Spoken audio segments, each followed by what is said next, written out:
And now the premiere episode of Detective Self, the private investigator who loses the thread on all his cases when he gets sidetracked talking about himself.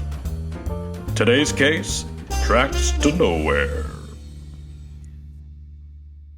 They found him like this at 6 o'clock this morning.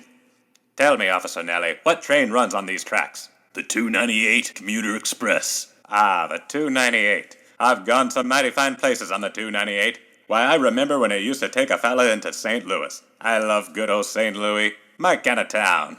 I've had plenty of fine nights of dancing at the swinging Dingleberry. The broads in there sure knew how to lead a fellow the right way, if you catch my drift. Just kidding, Miss Alloway. Yeah, that's great, but can you tell us something about the situation here? What time you think it happened? What motives did the culprits have in the shooting? Well, they picked a busy set of tracks to shoot a guy on. Doesn't this train go to Kansas City now? I don't know. You gonna tell us about Kansas City?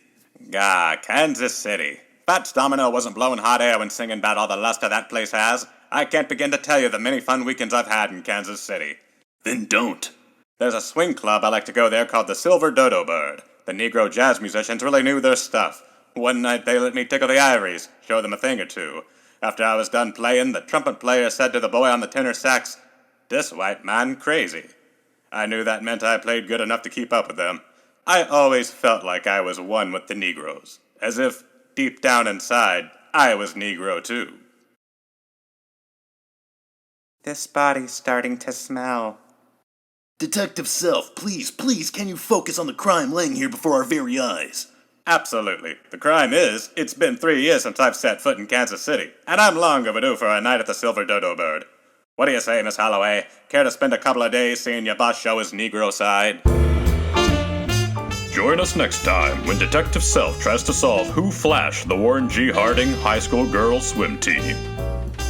It was horrible. I mean, he came by, opened his trench coat, and showed us his member.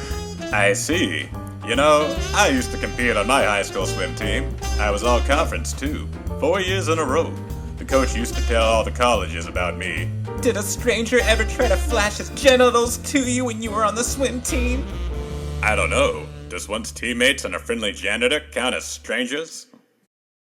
So until we meet again, remember, sometimes the biggest mystery right in front of our face is our own reflection.